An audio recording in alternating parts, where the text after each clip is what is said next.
Hello, and welcome back to another edition of Green TV. I've been following Erin Remblance on LinkedIn for 6 months, maybe longer. She is a prolific writer. She is truly brilliant, I would say, in bringing forth this what's increasingly looking like a necessary movement trend. When I first heard the term degrowth, I thought, what's that? This may be exactly what we need. It may be the only way to get from here to there. But of course, how do we get to there from here? Degrowth is a democratic and planned reduction in material and energy throughput in over-consuming nations while improving social outcomes and global justice. Degrowth is about moving away from a growth-related economy altogether. Recession is what happens when a growth economy isn't growing. Degrowth means moving away from growth. And the first thing you do is you implement universal public services so that you make sure that your population doesn't have to worry about healthcare, doesn't have to worry about education, public transport. Maybe you give everyone quotas of electricity, water, internet, and you make sure that there's housing for everyone. Like, once you take care of your nation's basic needs, then you're free to start doing things like winding down the harmful industries. So part of what I do and why I do it is because these things can change really quickly. And what I want people to know is that there are policies that benefit people and the planet that can be implemented when the timing is right. Yeah. And he says it's happened before, like the very quick change in attitude towards smoking is one example of it, or the Me Too movement, or the change in attitude towards homosexuality in the UK and Ireland and US and Australia, and lots of these countries are examples of social tipping points that have happened in our lifetimes. In terms of, everyone will be like, well, how would we fund a jobs guarantee? How do we fund universal public services? Like, that's all possible. It's just creating the public will and public education, I guess, to make people know that these things are doable. There's no reason why we can't have these things, except that we're not fighting hard enough for them at the moment. It's probably not progress if it's putting us into a mass extinction event. So welcome to our program. It's really wonderful to have you here. Thank you so much for having me. And I think your experience with the term degrowth is probably the same as a lot of people's experience with the term degrowth. So I'm glad you mentioned that at the start. It's a very polarizing word. It can be very tricky for people to get their head around it. And yet, before we dive into what it is exactly and how we get there, it reminds me, I've read you expressing some frustration with people who say, oh, we need to come up with a better word, something more attractive. That's a turnoff. And it reminds me of all these years, 25 plus years I've been covering the Green Beat. I had the Green Front Radio, Eco Talk Radio, now we're Green TV. People say, oh, you really ought to lose the green, Betsy. It's got baggage, it's got connotations. It's just so funny to me that we need to convince people that we need an environment to exist. We're trying to get away from branding. Yeah, I know. Yeah. I do get a lot of degrowth needs a bit of a rebranding. It's like, oh no, it's got a very specific branding for a reason. Things have changed so rapidly in the wrong direction just in the last 2-3 decades, right? When I first started covering these issues, I remember there was something called simplicity circles, and that was probably one of the nascent, movements that became degrowth when you go spread it out and across the world. But it was a simplicity movement, just about consumption, and we don't need all this stuff. And of course, it's much more complicated than simple. And GDP, that's something that I also have been talking about, interviewing experts who say, it's the gross domestic product, and it really is gross. It's at that point it was prison payphones, but I don't think there's payphones even in prison anymore. But traffic accidents, all of the world's problems and our country's ills, medical costs and crime, even, it all becomes part of the GDP. So we need to start there, right? Get rid of that being a measure of our success. Yeah, and that's basically what degrowth is all about. It's about moving away from economic growth as our be all and end all of what our economy is here to do, and the focus of decision making in countries all over the globe. Like, it's become such a widespread phenomena that we're here to grow our economies forever. So yeah, it's explicitly stating, like, let's not keep growing, particularly in over-consuming nations. So you can track by nation which nations are exceeding the planetary boundaries and which planetary boundaries they're exceeding and by how much. And so where some people get offended by the term degrowth, and like, but what about the poorer nations? When no one's suggesting that poorer nations should consume less. If if those countries aren't exceeding planetary boundaries, then they don't need to do anything. They obviously should be focusing on the well-being of people within those countries, trying to use as few resources as possible, which means you don't meet people's needs through growth. It means you meet people's needs through meeting people's needs. You know, if they need healthcare, you provide them with healthcare. You don't wait for a growing economy to let healthcare fall out of that economic growth. But it's the countries that are over-consuming, and it's very much the Western global North, core countries of the world's economy that are over-consuming. So, for example, the US is living as if it has 5 planet Earths. Australia is living as if it has 4.5 planet Earths, same as Canada. The UK is probably around 4 planet Earths. The European countries are slightly less, but we're still talking multiple planet Earths. Each year we're living the overshoot. Sorry, the overshoot. Yeah, exactly. It's Earth overshoot. So as a global average, we reached Earth overshoot day on the 2nd of August, but in Australia we reached it on something like the 23rd of March, and it was a week earlier in the US, I think. So if the whole world lived like people in those countries, that's when the global Earth overshoot would be, and it's just so crazy. Did you say Australia reached it in March? Yeah. March? And same with the US and Canada. Yeah. March. I thought it was August. Wow. So the global one is August, but by nation, you can also break it down and figure out if the whole world lived like those countries, when would it fall? And it's early. It's so early. Like, it's just an unsustainable model of development that we're using at the moment. You cannot apply this model of development globally without triggering catastrophic climate change.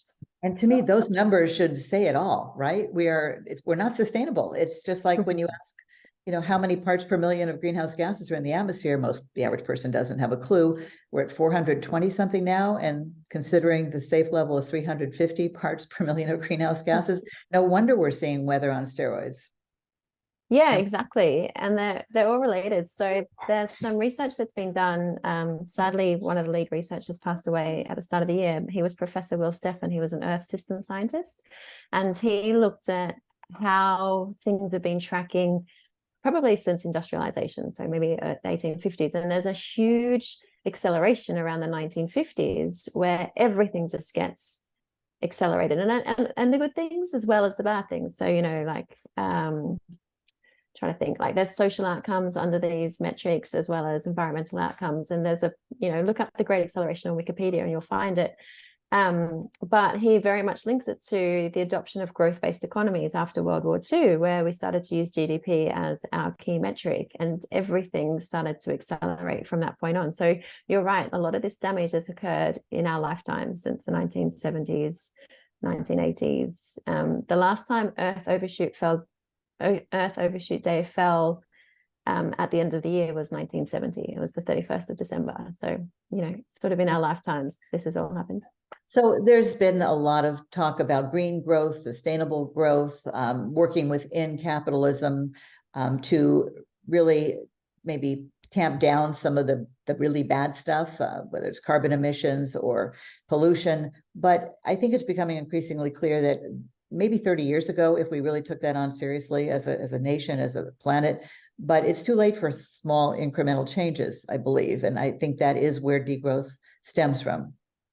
Correct? Yeah, that's basically it. It's so the IPCC is very clear that if we want to limit warming to 1.5 degrees, and we can debate about whether that's gone or not, but the whole point is to limit warming by as much as we can, that we'll need to reduce global emissions by 50% by 2030. So we're talking, just over 6 years away. We're not even close. Like, we'll hit record high emissions this year. So we're not even acting like this is serious. But let's say we did.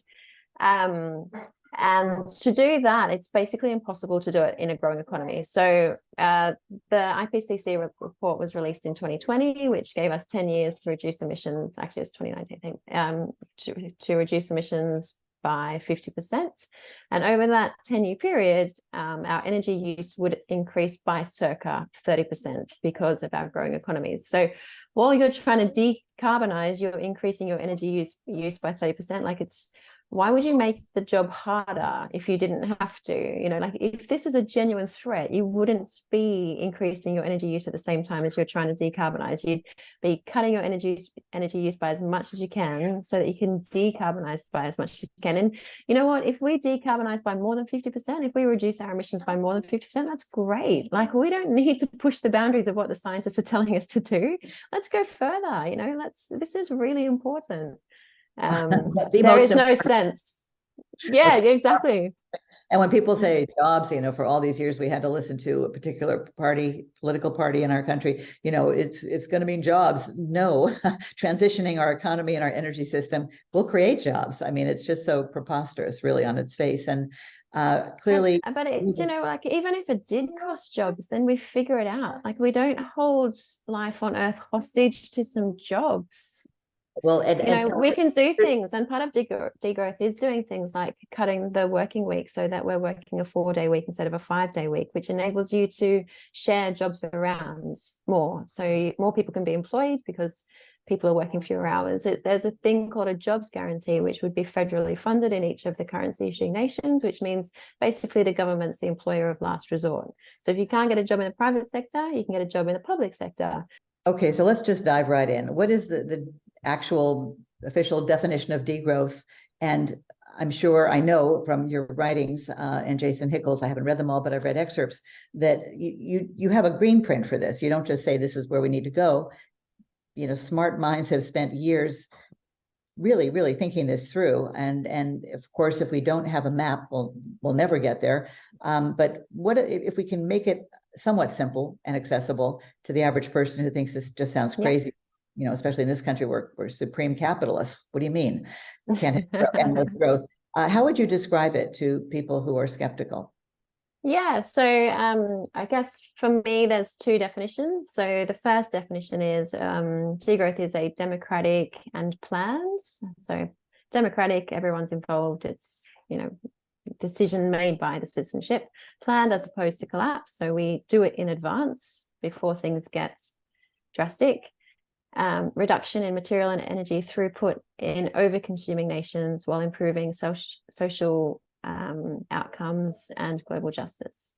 So material energy throughput, basically production and consumption. We need to reduce the amount of nature that we're consuming, and we need to reduce the energy that we're using so that we can decarbonize in line with the science-based targets. In over-consuming nations, as I mentioned at the start, degrowth doesn't apply to every country. This definition of degrowth doesn't apply to every country. It's just those countries like Australia, like the US, like Canada, like lots of the European countries that are consuming more than one planet's worth of resources. And while we do that, we want to improve the social well-being of people in those countries by providing universal public services, by reducing the working week, by providing a jobs guarantee, you know, by improving the state of nature. You know, we are part of nature. When it improves, our lives improve. And global justice. So there's a huge element of degrowth that is about global justice. We cannot keep growing our energy and material use without drastic and horrible outcomes, which will be felt first and foremost in the global south, usually. Not to say we'll escape it, but they are the ones who usually feel it the most. And by reducing what we're using, we free up space in the global budget for global south countries to actually use more so that they can meet their needs. Lots of these countries, I think 85% of people in the globe today live on less than $30 a day, and over 50% live on less than $5 a day. So these are materially poor people often. And so, you know, here we are with 2 cars in massive houses, flying everywhere for holidays, and then there's people in lots of countries who don't have access to the nutrition they need, or you know, proper shelter and, you know, sanitation.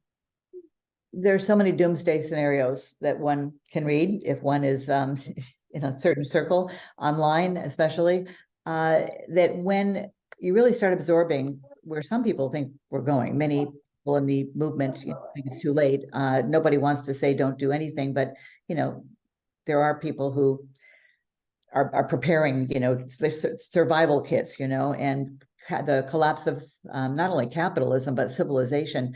I try not to read too many of those articles before I get out of bed each morning. But when you live in that soup for a while, and I always try to say, no, he's just exaggerating. There's a couple of writers that I read on Medium and like, no, it's not that bad. And I'm but actually I can't refute any of these points. So maybe it is that bad. It's only then when you really take that in, how, of course, we have so many bullets to dodge, not just ecological, but just speaking that way, that then degrowth starts looking not so bad.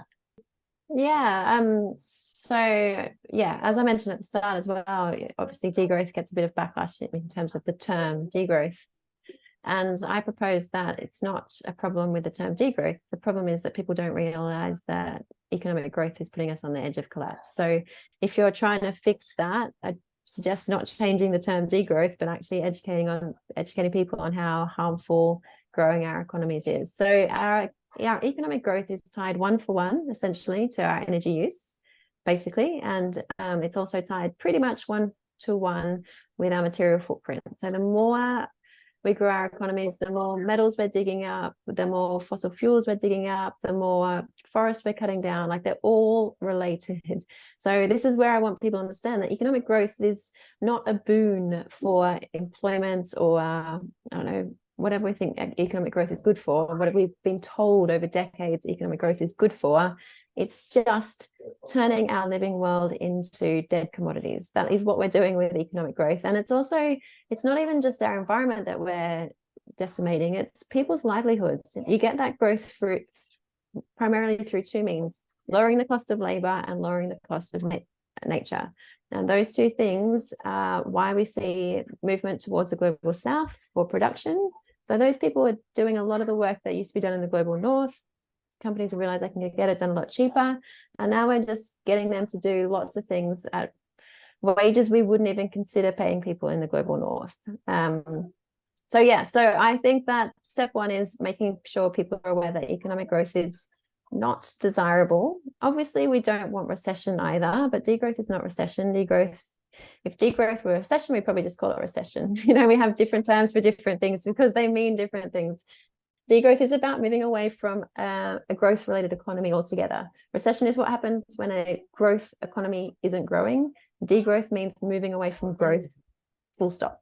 You can raise awareness, but it seems like people need to feel some pain or something before they too see themselves as part of the movement. And preaching doesn't work, telling people what to do. You really have to hit them where they live, in their hearts, with their children. And we would have thought that all moms, by definition, would care about the environment and their children's ecological future.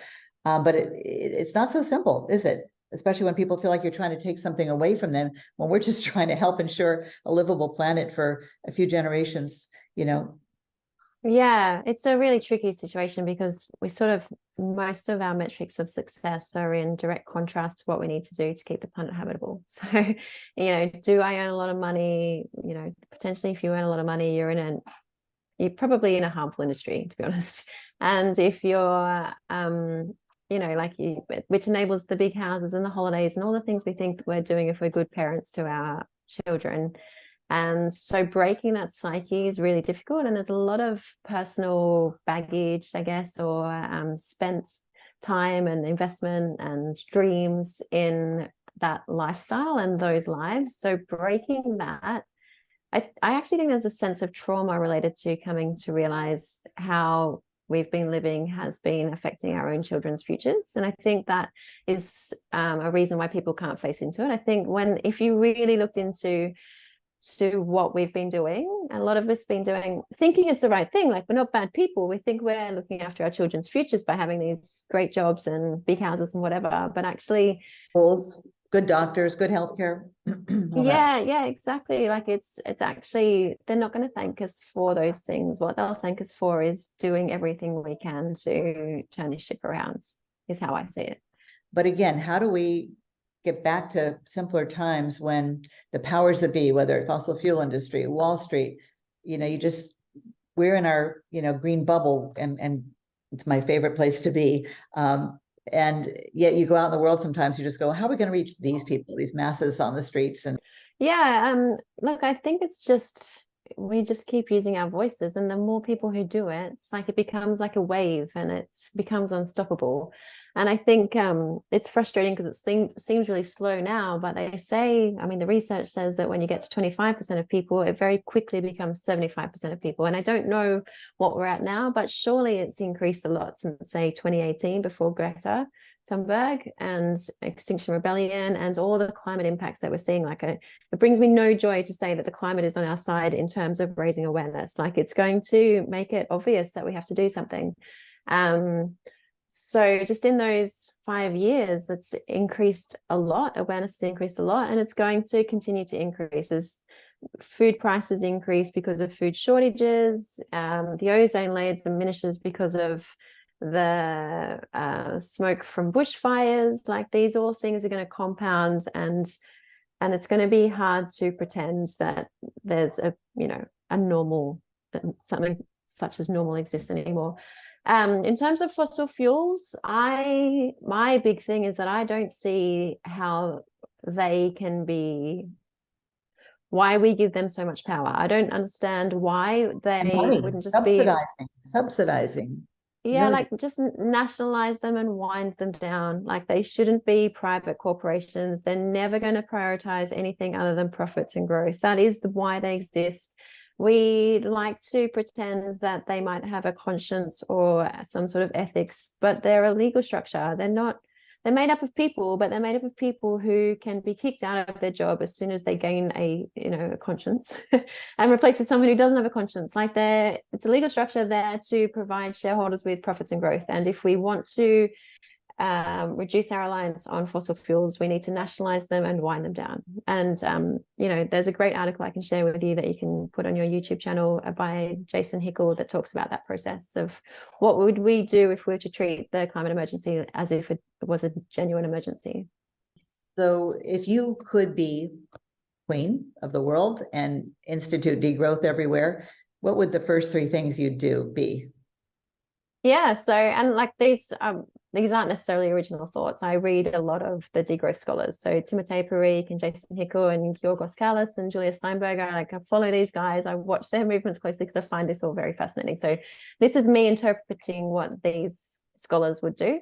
And I've heard Jason Hickel say to the Dutch Parliament, the first thing you do is you implement universal public services so that you make sure that your population doesn't have to worry about healthcare, doesn't have to worry about education, public transport. Maybe you give everyone quotas of electricity, water, internet, and you make sure that there's housing for everyone. Like, once you take care of your nation's basic needs, then you're free to start doing things like winding down the harmful industries such as fossil fuels, red meat, fast fashion, aviation, oversized new house builds.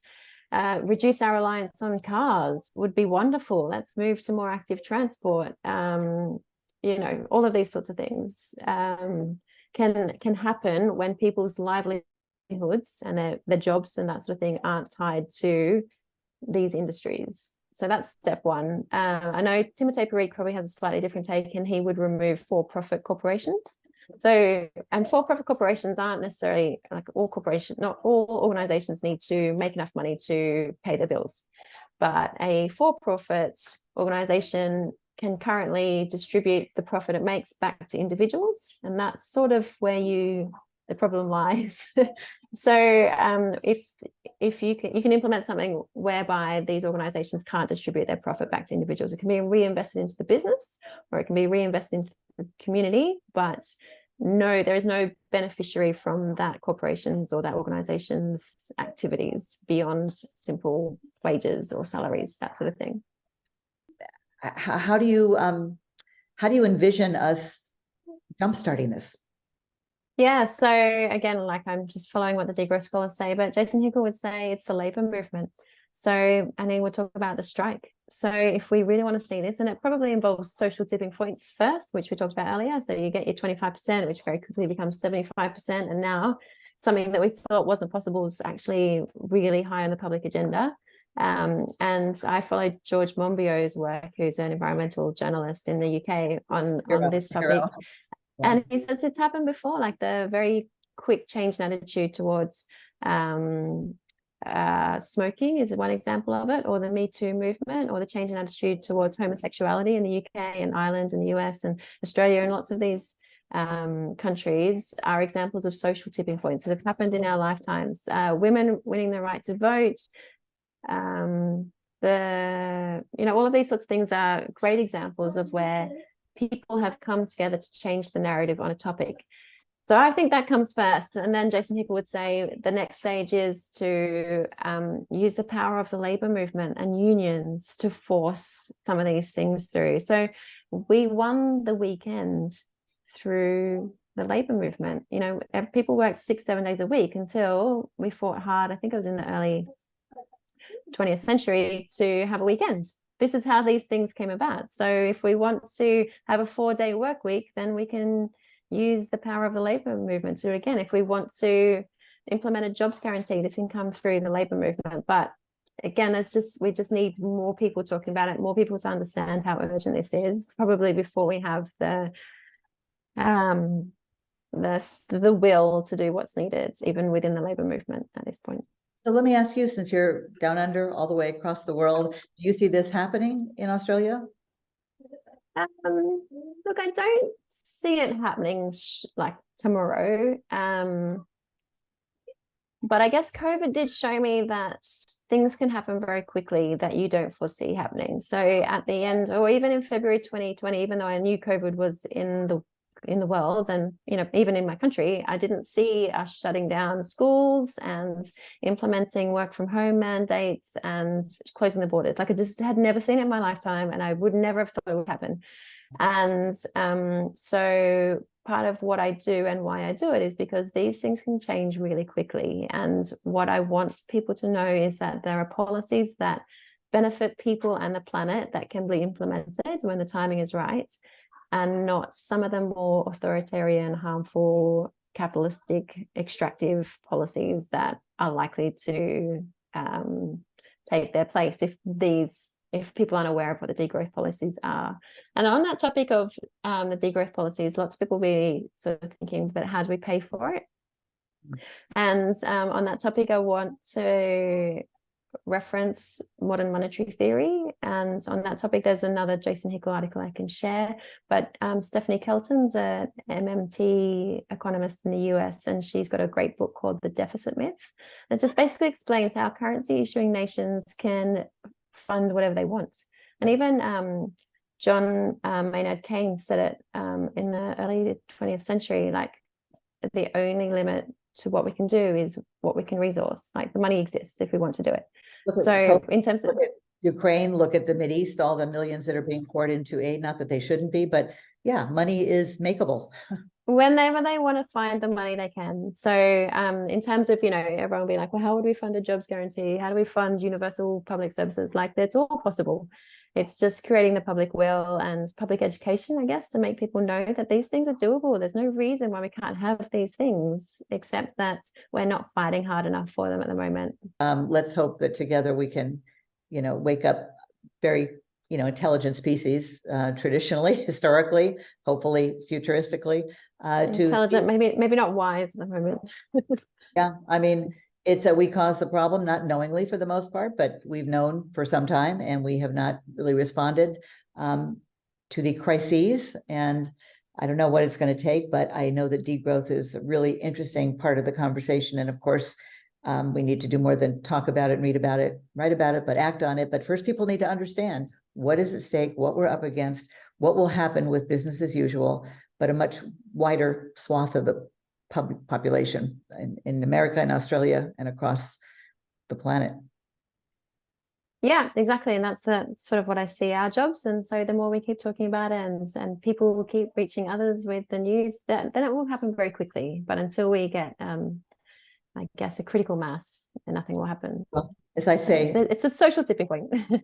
We need to go from critical mess to critical mass. And again, that's why we started Green TV, to sort of fill that green gap in news. How important do you think media outreach, education, and we have a lot more options now online. We don't have to, talk CNN into a show on solutions for climate change. We can do it ourselves. Does that give you hope? Yeah, 100%. Like, I think that I feel like legacy media is dwindling. Like, I don't know people who go out and buy the newspaper or even really use news sites very much. You know, like you probably have a couple of sites that you look at, but I get a lot of my news that I trust through social media, following people that I trust. And so I feel like we have a lot more opportunity than we would have several decades ago to break the hold that some of those, that honestly capitalistic media corporations have over us. So yeah, it does give me hope, actually. Is there anything I haven't asked you that you'd like to share in our closing minute here? It's my son. Perfect, right on cue. Actually, it's not my son, it's my daughter. They look the same. No, I think no, there's nothing probably that I can capture in 1 minute. I just think that. Okay, 2. I'll give you 2. I don't know if he'll give. No, I just think that what we can achieve, if we really put our minds to it, is really incredible. And I think that anything that has been achieved has usually happened through grassroots movements and democracy and people working together and people sharing and building things with others. So if there's any opportunity to do that, that's where our strengths lie, and that's a good way to spend time, I think, trying to reach others. Yeah. And it's a good way to spend time is with your children, so I will let you go. Yes, bedtime. But that's why we're doing this. And if you don't have children of your own, you know, nieces, nephews, people, places you love, it's all threatened. And the sooner everybody realizes that, the sooner we can get busy. And there's so much potential, and this planet is so precious, and there's so many beautiful places, and nature is, we're going to need, we do need nature more than ever to de-stress. And let's not, let's not turn a blind eye. Thank you so much, Erin Remblance. No, you're welcome. Thank you so much for having me.